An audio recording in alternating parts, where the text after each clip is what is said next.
Rolangs are zombie-like creatures from Tibetan folklore, literally meaning risen corpses in the Tibetan language. These beings are usually created by Jiden spirits or sorcerers and cannot speak or bend over, signaling their victims by wagging their tongues back and forth.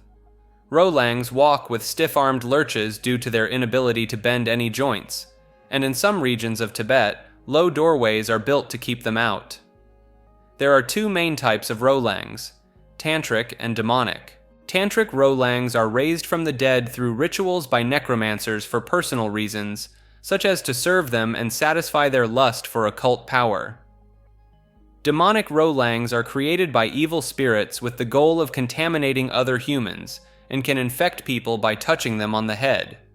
Rolang stories can be classified into three formats: legendary, epidemic, and comatose. Legendary stories are centuries-old tales with unnamed characters.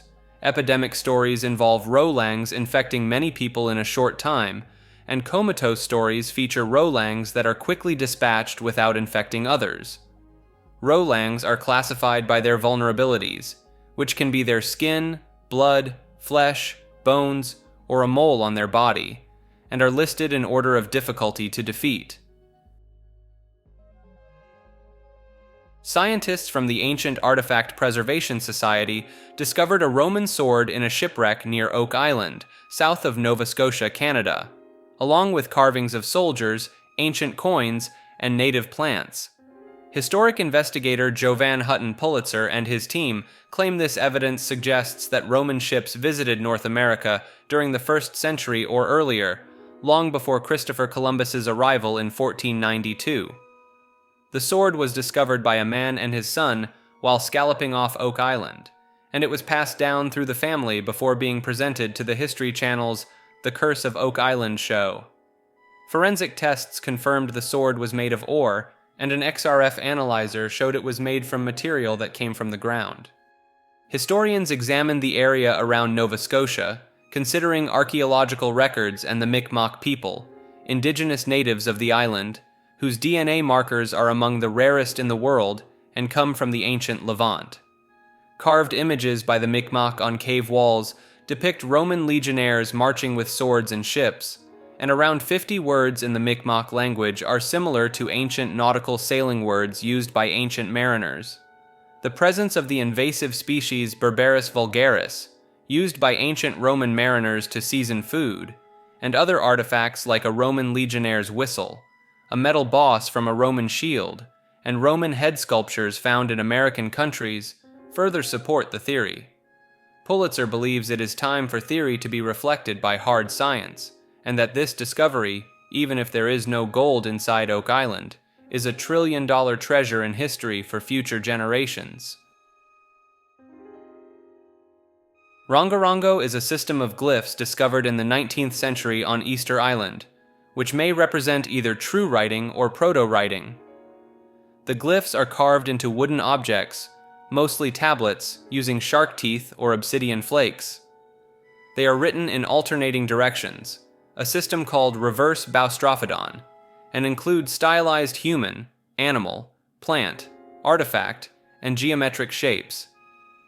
The Rongorongo texts are named with a letter and a nickname, such as Tablet C, the Mamari tablet. Authentic tablets were made of Pacific rosewood, though some were later made from wood that arrived with Western contact. Many of the tablets were lost or destroyed in the 1860s, likely due to the Rapa Nui people's loss of interest in the script after their population was decimated by disease and slaving raids. By the 1870s, only a few islanders could still read Rongorongo, and now no texts can be fully deciphered, although a portion of one tablet appears to be a lunar calendar. The small number of remaining texts, lack of context, and poor records of the Rapa Nui language make deciphering Rongorongo highly challenging. It is debated whether the script is logographic or syllabic, and some believe it may be a mnemonic device rather than true writing. Attempts to decipher Rongorongo have been made since its discovery, but none have been successful so far, and without a new Rosetta Stone-like breakthrough, it may never be fully deciphered. Rongorongo has been added to the Unicode standard and assigned a block of code points, in case a full decipherment is eventually achieved.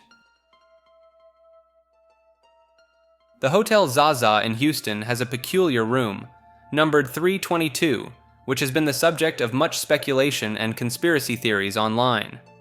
Photos of the room, posted online, show unusual decor, including a chain holding the bed to the wall, pictures of skulls, and a portrait of an older man.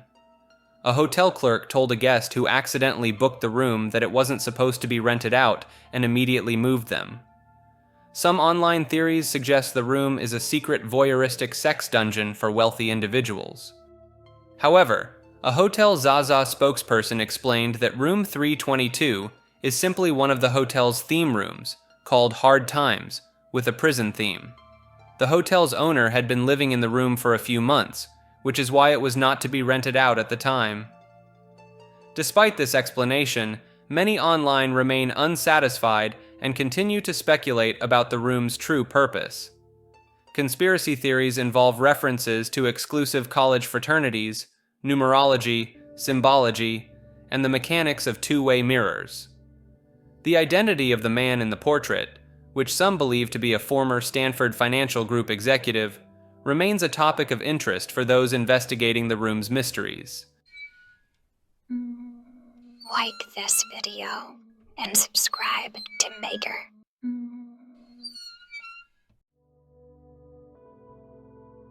High in the Indian Himalayas, at an altitude of over 16,000 feet, lies Roopkund Lake, also known as the Lake of Skeletons, due to the hundreds of human remains scattered in and around the lake.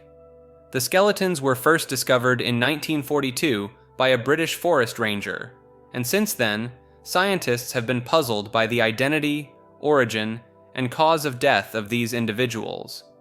Early theories suggested the remains belonged to an Indian king and his entourage who perished in a blizzard, soldiers who died during an attempted invasion of Tibet, or victims of an epidemic buried in a makeshift cemetery. Previous studies found that most of the deceased were tall, healthy adults with no children among them, and it was assumed they all died in a single catastrophic event around the 9th century. However, a recent 5-year study involving genetic analysis and carbon dating of 38 sets of remains has challenged these assumptions. The study revealed that the individuals were genetically diverse and died at different times, separated by as much as 1,000 years. Surprisingly, while one group had genetics similar to present-day South Asians, another group was closely related to present-day Europeans, particularly those from the Greek island of Crete. The presence of these genetically distinct groups at the lake remains a mystery, as the site is not located on a trade route, and no weapons or trade goods were found. Scientists believe that some of the deaths may have occurred during pilgrimage events, as the lake is situated near a present-day pilgrimage route, and historical inscriptions in local temples suggest potential earlier origins of pilgrimage in the area. However, the reason for the presence of individuals with Eastern Mediterranean ancestry at this remote Himalayan lake remains unknown, leaving researchers still searching for answers to this centuries-old mystery. The Rosetta Stone, a stele of granodiorite inscribed with 3 versions of a decree issued in 196 BC during the Ptolemaic dynasty of Egypt, was the key to deciphering Egyptian hieroglyphs. Discovered in 1799 by French soldiers during Napoleon's campaign in Egypt, the stone features the same text written in ancient Egyptian hieroglyphs, Demotic script, and ancient Greek.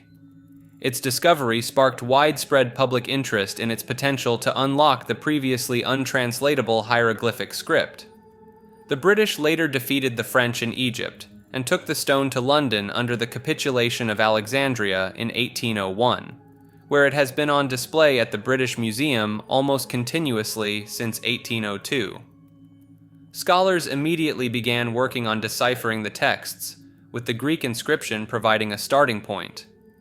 Progress was made in understanding the Demotic script by scholars such as Johann David Åkerblad and Antoine Isaac Silvestre de Sacy, who identified some proper names within the text.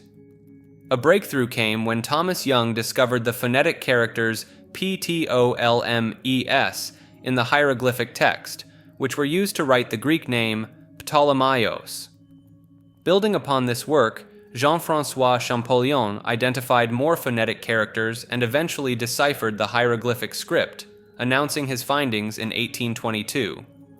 The Rosetta Stone's importance lies not only in its role in deciphering hieroglyphs, but also in providing a deeper understanding of ancient Egyptian literature and civilization.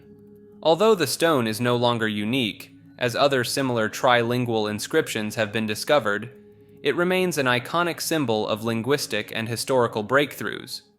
Calls for the stone's return to Egypt have been made since 2003, with Egyptian officials claiming it as an integral part of their cultural heritage, but the British Museum has maintained its legal ownership and the stone's significance to world heritage. The term Rosetta Stone has become idiomatic, referring to a crucial key in the process of decrypting encoded information or solving a complex problem, and has been used in various scientific and linguistic contexts.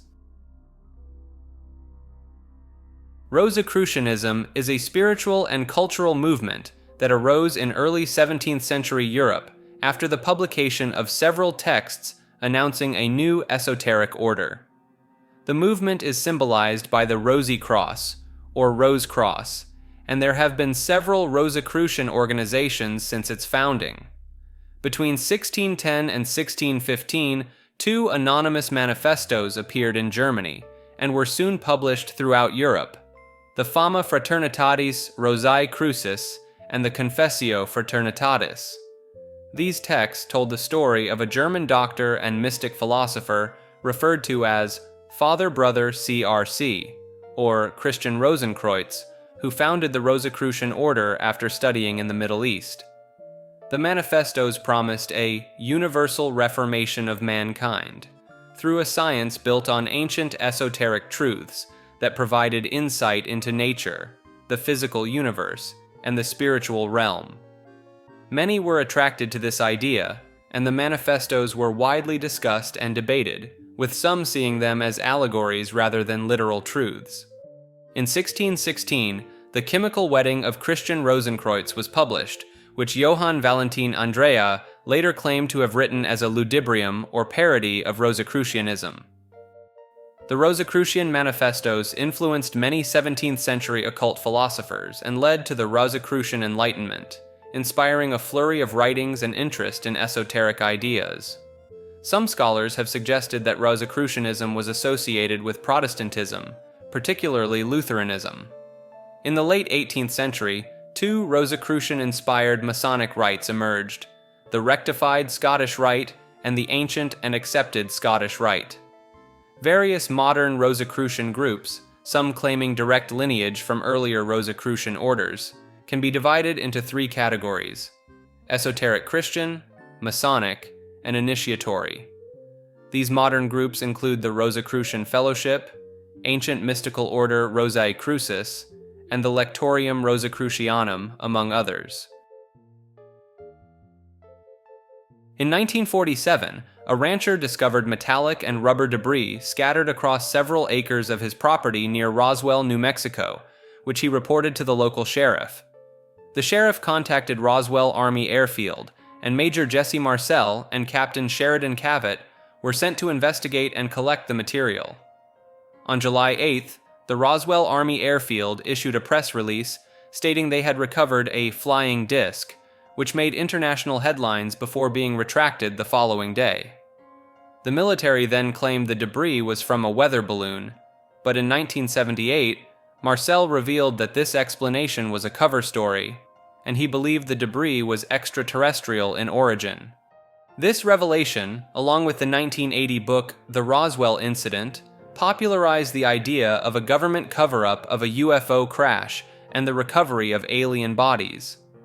Throughout the 1980s and 1990s, various witnesses came forward with conflicting accounts of the incident, including claims of multiple crash sites, recovered alien technology, and government conspiracies.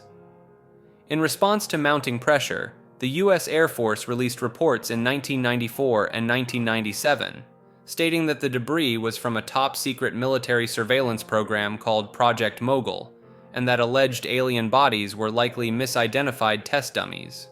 Despite the official explanations, many UFO proponents continue to believe that the Roswell incident involved a crashed alien spacecraft and a government cover-up. The town of Roswell has capitalized on the incident's notoriety, with a thriving UFO-themed tourism industry featuring alien-themed businesses, museums, and an annual UFO festival. The Roswell incident has become a modern myth, with the development of elaborate theories and narratives despite a lack of concrete evidence, and remains a popular subject in science fiction and popular culture. Rudloe Manor, located in Wiltshire, England, is often referred to as the UK's equivalent of Area 51 due to its alleged connection to UFO investigations and extraterrestrial activity.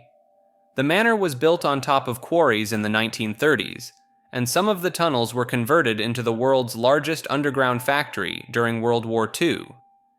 It is believed that the RAF's secret services, headquartered at Rudloe Manor, were tasked with interviewing UFO witnesses, leading to speculation that the site was used to hide evidence of extraterrestrial life.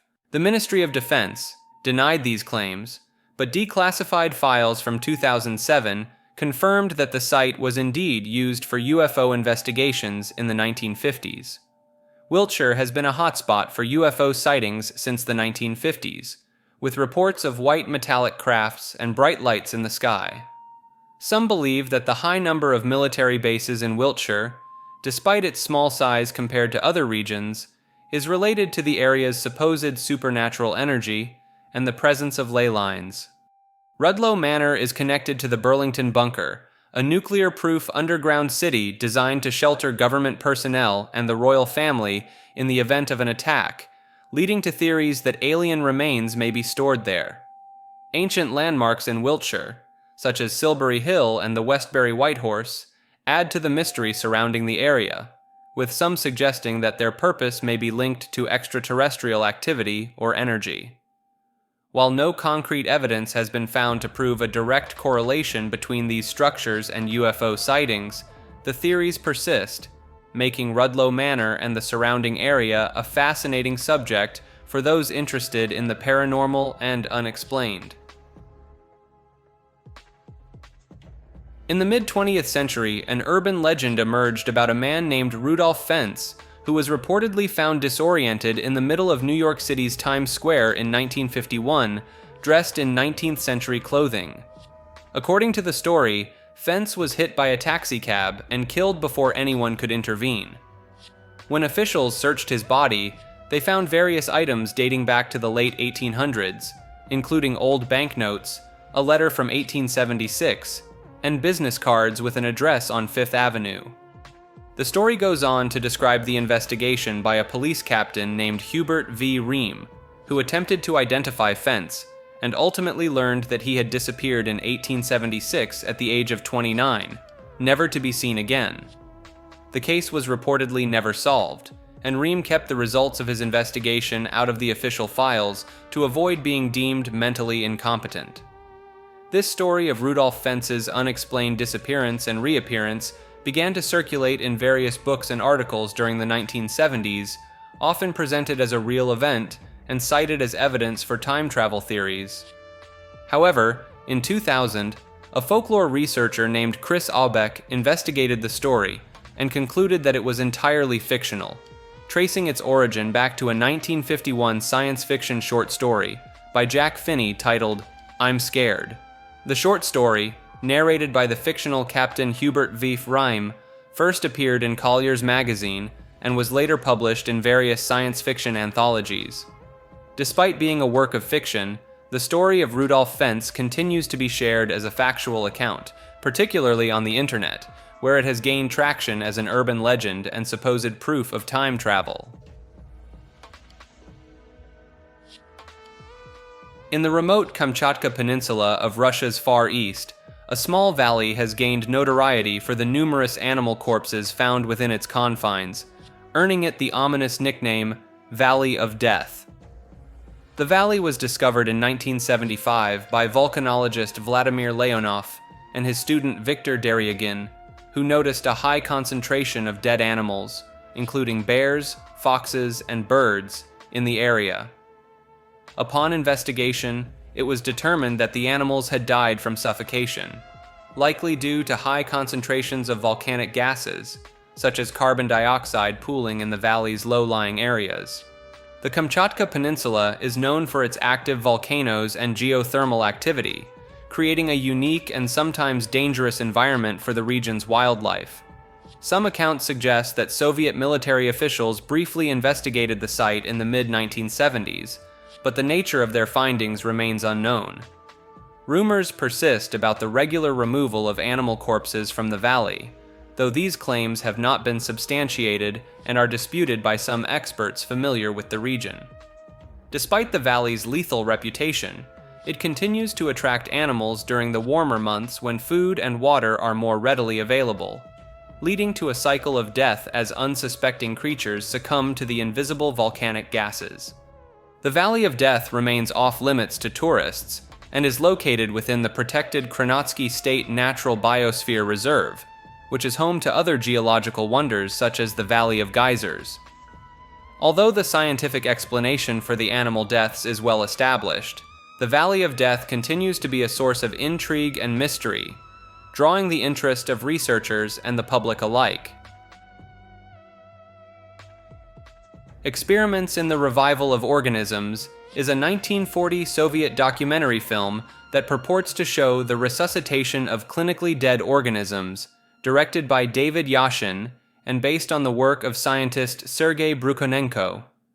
The film depicts a series of medical experiments, including the isolation and independent operation of a canine heart, the oxygenation of blood using a lung in a tray, and the use of a heart-lung machine called the autojector to supply a severed dog's head with oxygenated blood. In the most striking experiment, a dog is brought to clinical death by draining its blood, then left for 10 minutes before being connected to the autojector, which gradually returns the blood to its circulation, leading to the restart of the heart and the animal's eventual recovery. The film claims that several dogs were successfully resuscitated using this method, including one born to parents who had both undergone the procedure. While the experiments themselves are generally considered to have taken place, the legitimacy of the film's depiction is controversial, with some suggesting that it is a recreation of more modest experiments and that the dog's long-term survival was exaggerated. Brukhonenko's work with the autojector, a precursor to modern heart-lung machines and dialysis systems, is said to have led to the first operations on heart valves and earned him a posthumous Lenin Prize. The film was shown to audiences in London and New York in the early 1940s, with some viewers considering that it might expand the boundaries of what was thought possible in biology, though its graphic content was deemed inappropriate for the general public.